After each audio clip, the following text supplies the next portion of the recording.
보라, 너희가 다 각각 제 곳으로 흩어지고 나를 혼자 둘 때가 오나니 벌써 왔도다. 예수께서 이 말씀을 하시더니 하늘을 바라보셨습니다. 그리고는 하나님께 기도하셨습니다.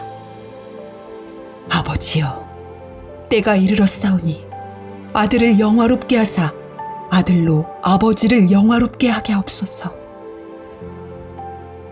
항상 때가 이르지 않았다고 말씀하시던 예수께서 이제는 때가 이르렀다고 말씀하십니다. 무슨 때일까요? 하나님께서 영원 전부터 준비하신 일이 마침내 완성되는 때요. 그 구속의 드라마가 정점을 맞이하는 때요. 오랫동안 수없이 많은 양들을 희생시켰지만 이룰 수 없었던 일을 예수께서 하나님의 어린 양으로서 자신을 들여 성취하시는 때입니다. 몇 시간 후면 십자가에 달리실 것을 아시면서도 예수는 절망이 아닌 영광을 말씀하셨습니다. 이는 그가 모든 것을 하나님의 영원한 계획이라는 큰 그림 안에서 하나님의 눈으로 보고 계셨기 때문에 가능한 일이었습니다. 타락한 인류는 멸망의 길을 가고 있지만 하나님은 그들 가운데 소수를 구원하여 아들에게 주실 것을 창세전부터 계획하셨습니다.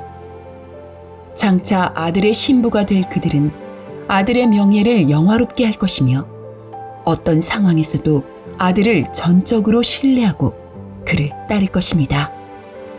이런 아름다운 모습은 그들을 아들에게 주신 하나님의 아들에 대한 사랑을 잘 보여주는 근거가 될 것입니다. 이와 같은 하나님의 계획이 온전히 이루어질 수 있도록 예수는 마지막 순간까지 충성하셨습니다. 그가 이처럼 구속을 완성하셨기 때문에 사람들은 회개하여 죄사함을 받을 수 있게 되었고 성령으로 거듭나 변화된 삶을 가질 수 있게 되었습니다. 이처럼 마음이 변화된 사람들은 예수께서 위임하신 일을 감당하면서 예수를 닮기 위해 힘쓰고 그러한 과정을 통해 결국 예수의 장성한 분량에 이르게 됩니다.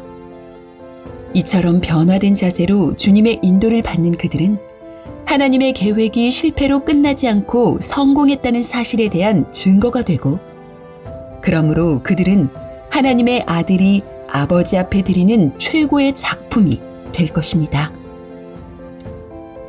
우리는 하나님의 놀랍고도 두려운 사랑을 받았습니다.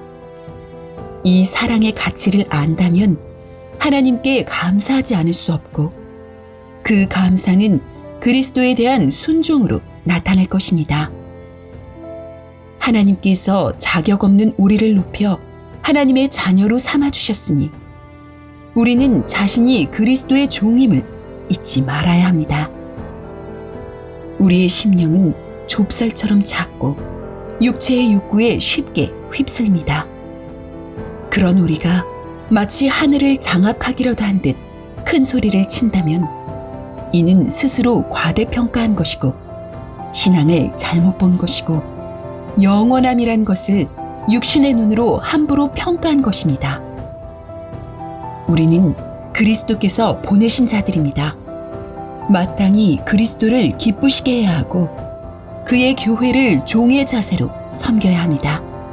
훌륭하고 완벽한 사람이 아니라 돌이킨 사람이 됩시다.